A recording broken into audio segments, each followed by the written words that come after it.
here is not tough times. The key is turbulent times. And we've always thought we were in turbulent times. I don't think there's anything new about that. But I think to think about this, we have to look back. And I grew up in Thelma, Michigan. I mentioned my brother's still there. He has 4,500 acres of cash crops or something like that. But I can remember just vaguely this. Okay. Loose hay, putting on a wagon, hauling it to the barn. I have one very vague remembrance of that. I can remember this a whole lot, because I was the guy right there. And after I graduated from college and didn't come back in the summer, they replaced me with a growing baler. So, but I also remember the 12A John Deere combine. I remember trying to do a 10 or 15 acre field of oats or wheat and going around and around for 2 or 3 days, and you finally were done. Okay, that's a little different than what we have today. Okay, and that's in my lifetime. Okay, so what I want us to use that backdrop for is I want you to, maybe even close your eyes. Okay, but I want you to think about what is agriculture going to look. I didn't use quite as large a time frame as that, but 30 years is a long time. What are some of the things you're going to see that are different in agriculture in 20? Continuation of some of the trends. What are some of the things that we might not consider to be just continuation of the trends that you might see? Anybody? So let's. Well, one of them. Maybe this is what some of you are thinking. I did this presentation last week, and somebody said, "I can't see anything." Because change, we saw that change from my childhood to today. Change is going to continue, but actually at an increasing rate. That's almost inconceivable. Okay? But it's going to happen. And we're going to explore a little bit today about why that is. Now, the other thing that's happened as a part of this is increased turbulence. And I've plotted 3 commodities there. But what do you notice about the right-hand side compared to the left-hand side in the center? Much more variability. The same is true in our general economy. This is the Dow Jones over many, many years. So what I actually like to refer to this as turbulence x turbulence. We have and will continue to have turbulence in our agricultural sector, and we will in the economy, general economy as well. So where are we headed with this? Let's think about this. Think about this question. What's the greatest change that affects you in how you lead and manage as a result of this increased variability? What's really changed when you have greater variability, besides the variability itself? The thing that I think is critical is this increased urgency. Everything happens faster. How many of you, I'll ask it the other way, is there anyone in here who has never had a friend, a relative, a co-worker complain about doing more and more with less and less? But what's that a symptom of? Okay? Because we have to think about what does increased urgency create in most business cultures, or families for that. Stress, anxiety, people feel overwhelmed, there's pessimism, there can be reduced motivation, increased turnover. So that brings us then to what I'd call the proverbial $64,000 question. And that is, how do we create a sense of urgency without having that stress, anxiety, etc.? And that really is the question that every business needs to ask. And actually they need to answer it. And then I'm going to provide you with some ideas. What's really needed is what's called a positive sense of urgency. Urgency can do what? It can also get us focused and going, and the adrenaline rush. Okay? And so that's, we actually can't have an adrenaline rush every day. But that's what we want. We want the positive pieces of urgency, not the anxiety, the stress, the frustration. So that's our goal. And so that's what we're going to talk about today. And I'm going to talk about 4 keys to doing that. 2 of the keys are up here. 2 of the keys are how you, as leaders of your business, look at the world. And then the other 2 are more in implementation. So let's look at this first one. Basically, farmers were people who worked really, really hard, and because of that were successful. People who made better decisions, made a little more money, but you were okay. You could succeed with primarily just hard work. Well, that changed. Okay, and I spent a lot of my career helping farmers make that change from worker to operation manager. Mike Bolge calls it firm manager. Okay, in charge of the day-to-day operations. And that's been our primary focus.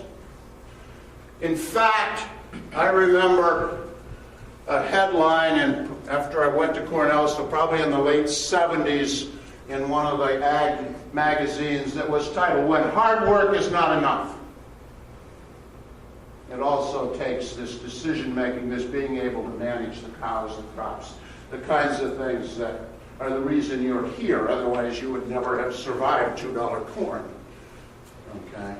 And so that's really what we have grown to excel in over the last several decades. And that isn't going to change. We're going to have to continue to do that. We keep adding to your job description. And that's what we're going to do now. Okay, is now in addition to be a hard worker and a great manager, you're more and more going to have to become the leader of the business.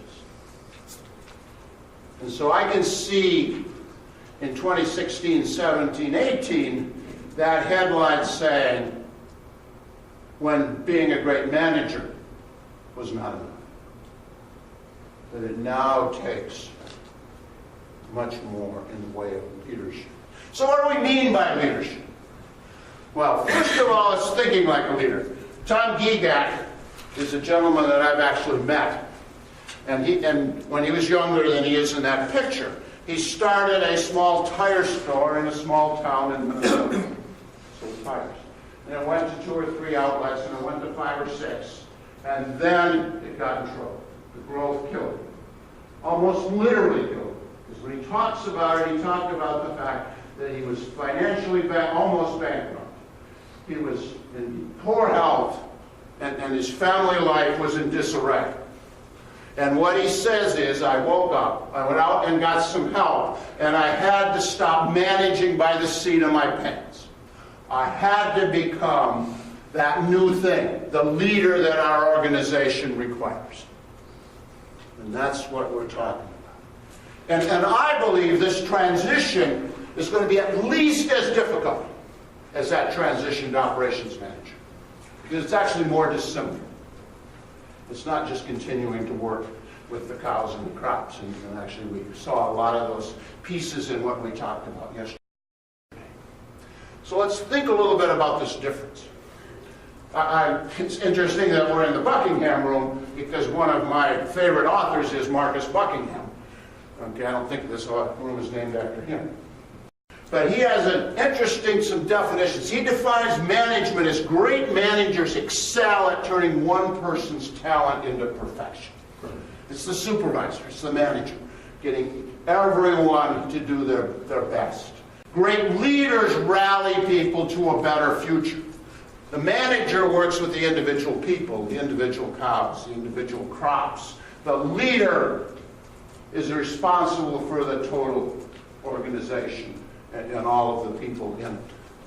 The other way of thinking about it and it was popularized by Stephen Covey. Okay, management is efficiency in climbing the ladder. Okay, we're really, really efficient at what we're doing. But leadership determines whether that's the right ladder, whether the ladder is leaning against the right wall. We can be really, really, really good at something, but it doesn't make us enough money because it's leaning against the wrong wall. So that's the kind of thing that we're talking about. Now, the reason I use this picture for leadership is my wife and I spent a wonderful week last summer in western South Dakota, in the Badlands and Mount Rushmore and all of those things. And one of the things we did is we went to a wonderful evening program at Mount Rushmore. Young lady from the Park Service who was talked a little bit in her introduction about each of our 4 great leader presidents who were there. And one of the comments she made about George Washington was that he was a reluctant leader.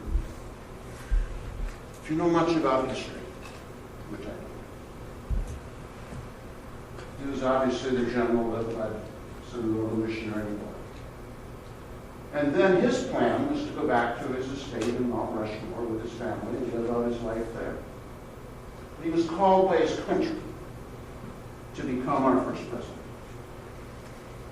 He didn't have campaign committees and spend mega bucks to do that like people do today. He was called to be our first president and reluctantly agreed. Now, why do I tell that story? Because I think that's where a lot of you are. You are going to be reluctant leaders. But you're being called by your vision. You're being called by your farm, your family, to become the leader that business, that organization requires to continue to excel, and ascend, and continue to move toward success. So that's our key number 1. I think most of you have your programs or something you can write on. I said that what I want you to do is go to the last page. And I want you to have 2 things. What's your key insight from this key number 1? And the second thing is, what are you going to do when you get home to use it? I truly believe if we write something down, we're a lot more likely to remember it. So that's not key number 1. Key number 2, I think, is a real challenge. View change as opportunity. One of the fascinating things, and I have spent, because of a couple of great opportunities I've had to work with people, spent a lot of time in the last 15 years studying change. And one of the things that is very clear from the research and talking to people and observation, and I use it in my consulting all the time, but not very well known, surprisingly, is that we as human beings, this is part of what I mentioned when some of you read, self-understanding is really key, is that we as human beings, we have a million of emotions and reactions when there's change. But we follow one of 2 patterns. At first that seems pretty unbelievable, but it's actually been shown to be true. We follow one pattern when we view the change as an opportunity. And we follow a second pattern when we view the change as a loss. We could spend the rest of the time talking about that, but obviously we don't have the time. But I think the key here is to understand that and to think about what that means. So let me ask you this question. In our typical agrarian rural culture, which way do we tend to view change? Not necessarily to you people in this room, but in general, that's our approach. Now, from what we've talked about here today, if we're going to respond to this increased turbulence, what's our tendency going to have to be on how we view change? As an opportunity. Now, that obviously doesn't mean every change is an opportunity. Okay. But it does mean we have to create this culture, this positive urgency culture, Because think about it. If you introduce a change to your business, would you rather have people go, here we go again? Wonder how many of us are going to lose our job this? Oh, this might be interesting. Now, obviously, individuals impact that. But also, so do businesses. The culture of the business can really help us view change as opportunity. So let's talk a little more about this change and about why I put this so high.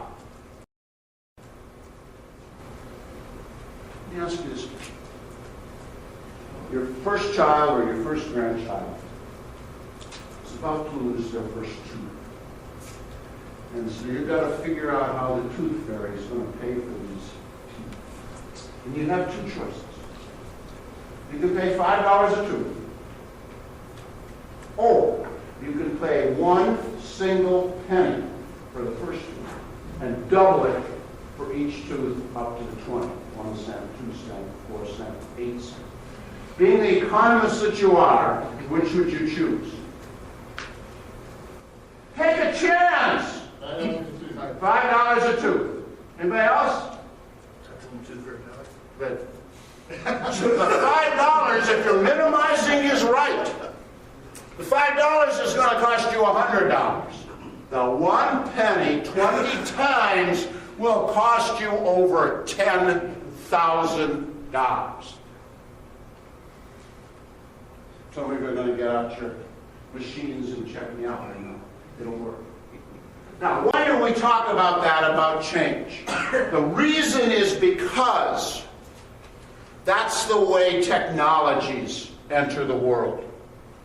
Very slowly. We don't see much in a new technology as it's being developed in the 1 cent to the 2 cents to the 4 cents to the 8 cents to the 10 cents, and then it explodes. Okay?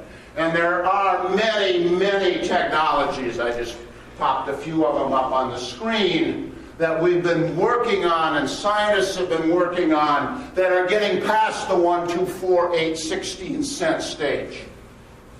They're starting to really, really take off. And that's what's going to create this incredible increase in change. Let's do one more just for the fun of it. Okay? You have a pond. You have a pond, and you look out, and there's one single lily. Every day for the next month, 30 days, the number of lily pads doubles. 1, 2, 4, 8, 16. And at the end of 30 days, the pond is completely filled with lily pads. My question for you is, what percentage of the pond is filled after 20 days? Only 2/3 of the way there. 10%. 10%? 30? The answer is about 1/10 of 1%. The way to think of it is go backwards. On day 30, it's 100. On day 29, it's 50. On day 28, it's 25. We're going down really fast already. Now, to apply this, think about the computer revolution. Okay, we started to get microcomputers and things that you could put together in your home in the late 60s and early 70s. And the futurists just said, the microcomputer, the computer is the future. It's going to change the world. What happened in that first 10 years or so after they made that prediction? Slow adoption, not much. Okay, and so by the time we got to the late 70s, early 80s, everybody was saying, what in the world happened? It didn't happen. And then what happened? It exploded. We got past the 1, 2, 4, 8, 16. And that explosion, because of technology, because of communication, okay, those explosions are happening faster and faster in our world today. And so when we talked about what's it going to look like in 2043, you're probably right. It's hard to envision. But with all of that change, if every change is viewed as a loss, how much anxiety, frustration, stress, doing more and more with less and less are we going to feel in our organizations? So we have to create, that's our second thing, we have to create this culture where people are more likely to go, this may be instead of oh shit. There are some things that impact us. The more change there is, that's what we're talking about. The more change there is, the greater tendency to view the next change as loss. We don't have much control over that. But we do have control over these things. People are more likely to view a change as opportunity if they feel they're going to have control over what happens, if they feel they were involved in making the decision. You study for months that you're going to make a change, and then announce to your workers and your staff, we're going to do it tomorrow, and you expect them to jump up and down the joint. Get them involved. And then the most important one, how is change viewed in this organization? So, view change as opportunity. What's your takeaway?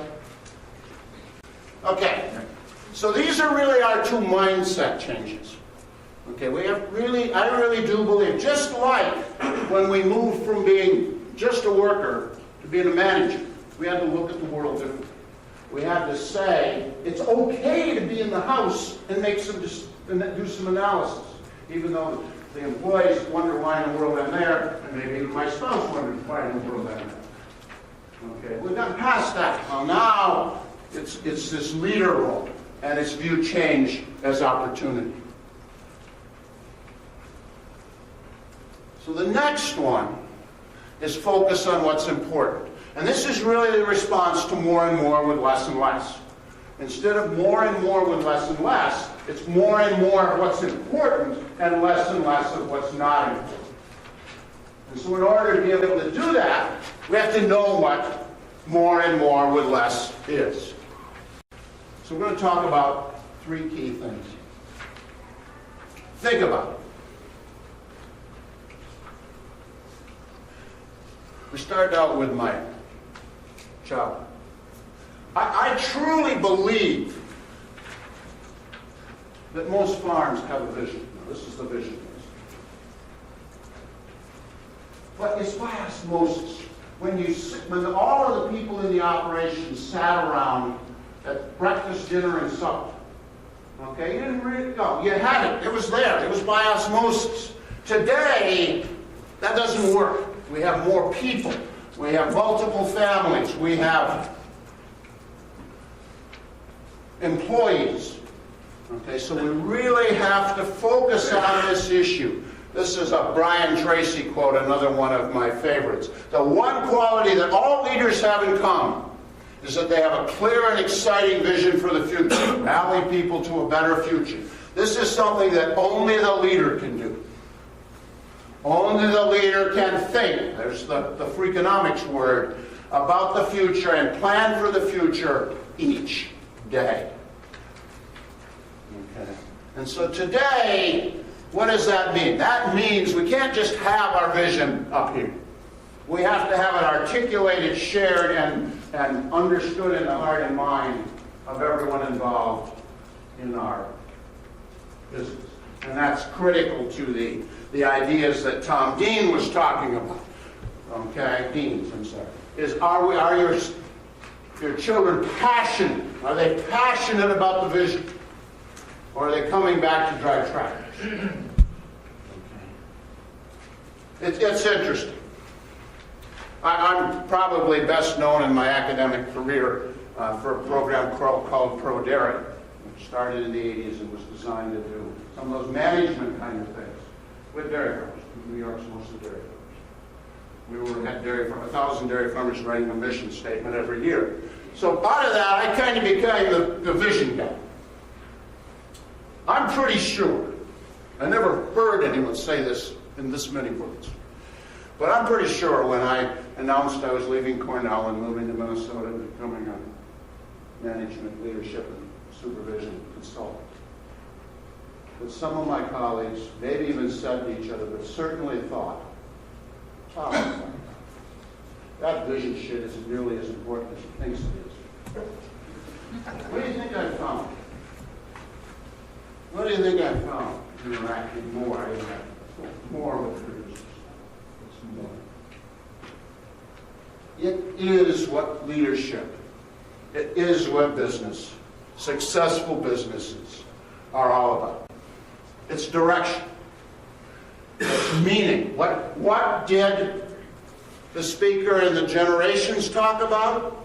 What were two of the key things in both the Gen Xers, and most people call them millennials now, the Gen Ys? Meaning. They aren't going to work at a job that doesn't have meaning. It's also critical for decision making. So that's the first piece, is focus on what's important. My wife and I live in a townhome association not too far from the University of Minnesota. And it's not this one, but the place where we live, there's about three units that share a driveway. And so we have to be careful when we back out to not make sure there's nothing there. There usually isn't. Our neighbor's park there's in the garage. And we're pretty good about it. One day last summer, we were talking, we were headed out. I was in remote mode, backed out, and all of a sudden there's this corner. Well, unfortunately, the neighbor had guests, and he had a pickup, and behind that he had a large trailer hitch. And that trailer hitch ended up making our car look about like that. Now, why do I tell this story? Because the leader has to be aware all of the time that they don't get blindsided. I got blindsided because that one time I didn't look. Well, as a leader, the one time you don't look is you didn't catch the ball. Okay, or whatever the case may be. Okay, I remember being in Ohio, talking to the Ohio Fruit and Vegetable Conference, and a gentleman sat next to me at lunch, and we talked, and we had a lot in common. He got an ag econ degree at Ohio State about the same time I got an ag econ degree at Michigan State, so we talked. He graduated from college, went back to the family fruit farm in Ohio with a goal. His goal was to become the largest apple producer in Ohio. And he accomplished that goal. And then he told me, as I looked at the world, that was no longer what I needed to do. He said, China and other places were shipping in apple juice into here, inexpensive. We were losing money on apple juice. And so we completely changed our strategy. We shifted to retail. Turned out Columbus was moving out closer to them, so they had a lot of customers. And now they have a third the acres they had, and it's all retail. They made a dramatic change in strategy. When did they make that? When they were successful, not after they had been blindsided, not after they had missed that trailer hitch. Best Buy is a fascinating example. They're a Minnesota company, okay, and so I interact with people with Best Buy in my professional development that I do in the Twin Cities. And back in the early 90s, okay, they actually did some wonderful strategic stuff. They were doing well. And they looked at the future and said, our future is not as a low-cost seller of electronics. We cannot compete with Walmart. And so they made the decision to become much more of a solution provider. And that was successful enough that they survived. Circuit City did not. But they did not make the transition fast enough, and now they look like this. They're struggling again. Okay, so it's not just having the right strategy, it's moving fast enough. So this is my bottom line. The future of the farm business needs to be someone's top priority. The reason the picture is there, somebody needs to roll out of bed in the morning thinking about the business. Not just the corn and the soybeans. Maybe able to combine soybeans all day long. But for a while, you got to focus on that number one priority. It may not be first thing in the morning. Okay, but it's always got to be the priority of at least one member of the business. Otherwise, that trailer hitch can get you. You have to avoid being blindsided. What did the speaker? This is basically what the speaker talked about yesterday as black swans. Okay. Blindsided. Here are 13 of them. If you turn your sheet over, they're on the back. I'm going to talk just about a couple of them. What I want you to be thinking about is what are the three most important for the future of your business. I'm not talking about the next year. We're not talking about crop insurance for 2013. We're talking about 5, 10, 15 years down the road. So let's look at a couple of these. This has been a big discussion in the ag media of late. Okay, the fact that the world is growing. Today we have 7 million. We just went over 7 billion people. We're going to have 9 billion coming up. This is an interesting slide. A little perspective. This is the population of the world going all the way back to BC. And it really, look how it's exploded in the last 500 years. I guess I knew that. I've never seen it graphically. I think that's interesting as well. This is one of my favorite pictures because it tells us a little about the world. Remember we talked about what would happen if some of those other countries around the world developed? This is the world at night, taken from space. Obviously superimposed several pictures. The world at night. Look where the light is. That's where the people are. Lots of places, and that's where some, of course, of that additional acreage that could come in, but there also are people there that potentially could become much more affluent, actually affluent enough that they have lighted streets. Okay, I mean this is the incredible one. Really is the dark continent. Freakonomics mentioned carbon dioxide. This is actually carbon dioxide, methane, and nitrous oxide as estimated from rocks and geologists and all of that through history. Again, we have this hockey stick. Okay. We have to decide what to do about it, but we can't deny that there are some changes going on. This is the total debt as a part of GNP. I don't think we've even started to see how this is going to change the world. This is actually from one of my favorite books, not leadership book. The merger of the globalization and the information technology revolution that coincide with the transition from the 20th to the 21st century is changing everything. Every job, every industry, every service, every hierarchical institution. New markets, new economic and political realities practically overnight. Obviously, you're seeing that in precision agriculture and all of those kinds of issues. This might be the one that has.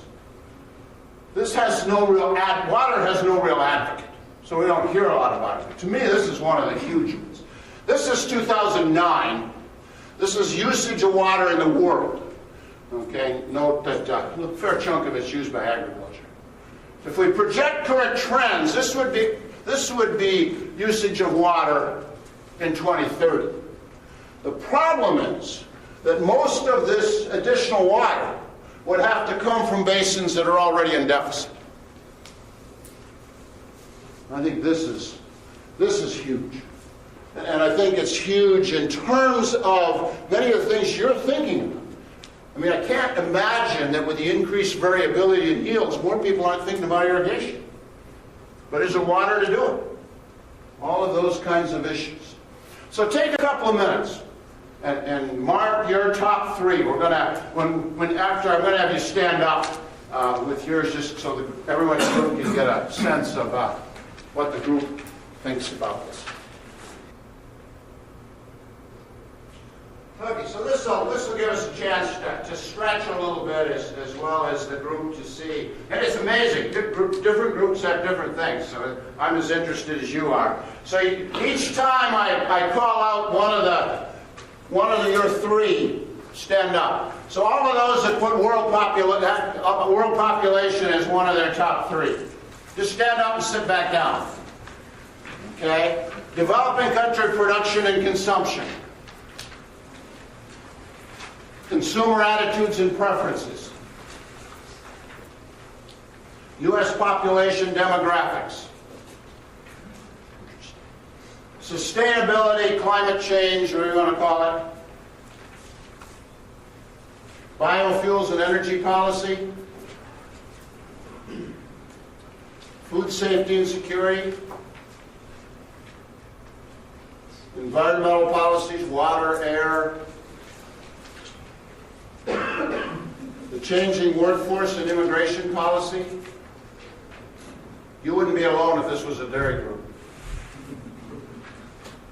The debt of the United States and other countries. Neighbor and community attitudes and regulations. Information and communication technology. And water. That's interesting. Usually I can say there were two or three that stood out, but not this was a there were kind of two groups which you saw. There were ones that had a handful and ones that had more than a handful. Anyway, just kind of interesting. So we're really talking about strategy. We talked about vision. Now we're talking about strategy. And this is my definition of strategy, a great strategy. This is synergistic. Synergy means 1 + 1 is greater than 2. Right? Interaction of the unique and specific business direction of the business, which comes out of your vision. Okay, so the strategy's got to work for your business. It obviously depends on the resources, both physical and human, that you have available. Okay, you have some different choices of what you can do depending on your balance sheet, depending on how much physical, especially land. The available markets for the business's products and services. Okay, buy local is a wonderful thing, but if you have nobody around you, it doesn't do you any good. Okay, so that's my definition of strategy. Now, I think one of the things that's really key up here, and it's the title of this conference, Think Outside the Farm, okay, is that this is one of the things that's really different for a leader from a manager or a worker. The leader has to have that external focus. Observe, analyze, understand, network, learn. But to understand leadership, you have to get off the farm. Think about it. Think about joining a business leadership organization, whatever the case may be. This is one of my favorite quotes. You didn't know you were going to get quoted from Alice in Wonderland when you came to this conference. One day Alice came to a fork in the road and saw a Cheshire cat in a tree. "Which road do I take?" she asked. "Where do you want to go?" was his response. "I don't know," Alice answered. Then said the cat, "It doesn't matter." If we don't know where we're going, any road will get us there. And if that happens in your business, everyone around you, everyone in your business is expecting you to be that person. They may not know it, but they are. So that's number 2 in focus on what's important. Continually reinventing a winning strategy. Strategy used to be something we could do once a year when we had to do our financials for the bank. Nothing. It's everything.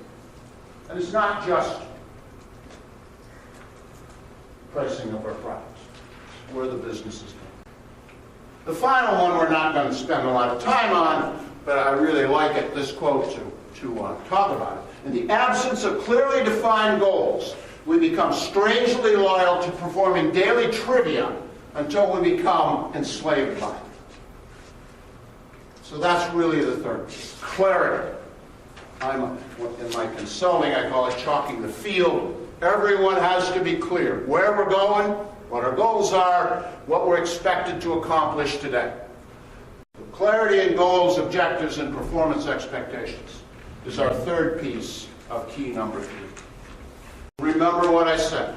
This is the challenge for world-class farms and agribusinesses in the early 21st century. It's going to be at least as difficult as that earlier transition. So turn your page over and think about this key number 3. Focus on what is important. The workforce is committed to, engaged in farm success. We're not just hiring arms and legs. We're hiring people to make decisions, to be a part of the team, to be engaged in where we're going. And we have a real advantage in hiring Gen Xers and Gen Y, if we can accomplish that. Now, I love to tell the story about George, because I think it typifies what we're talking about very well. I was speaking to the Pennsylvania Landscape and Greenhouse Conference. This is many years ago. Something like that. And when we were done, a gentleman came up and he said, "I'm George. May I share my story with you?" I said, "Sure." He had no idea I was going to share this story around the world. He said, "I worked for a landscape for 23 years. So when I look back on those 23 years, I was terrible. Oh, am I sick? Whether I was sick or not, I took all my vacation, I did the minimum." He said, "But in my defense, that's what everybody did. That was the what there? The culture. That was the culture." He said, after 23 years, the landscaper went out of business. He said, "I was very fortunate that I got a job with another landscaper." He said, "What kind of difference?" He said, "I never knew work could have meaning." He said, "The owner tells us what we expect of us, gives us feedback. This is the second time he sent us to this conference." He said, "I now consider myself a good employee." Did George change? George's behaviors changed because of that environment. He went, and I think this is just a fabulous example of the difference in supervisor, the difference in culture. It's really the old and the new in what we think about. Now, I think what most people, especially in small businesses, have done with people makes sense. You're great at cows. You've learned all of crops and machinery and all of that kind of stuff. And so now people come onto the scene, and what do? Just add them to the mix. Well, that's actually what happened in management. That's what happened in the Industrial Revolution. People didn't like it, right? Because people have these 3 attributes that corn and soybeans don't have. They can think and make decisions. But instead, in many businesses, we ask people to do what? Check your brains at the door. If you want to pick them out on the way up, that's okay. People can speak, so they can ask questions. They can provide input. And people can feel and have emotions. They can have that anxiety, that frustration. Or they can have what? Passion, excitement, engagement.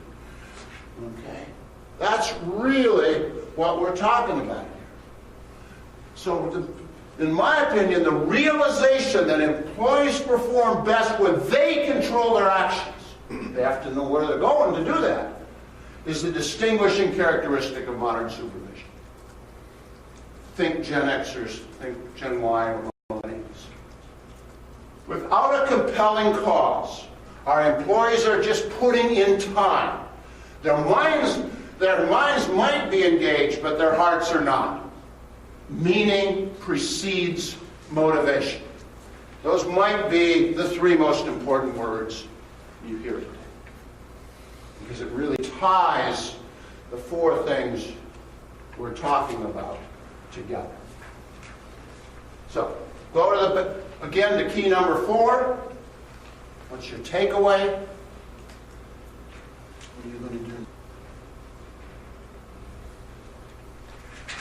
So we have our 4 keys.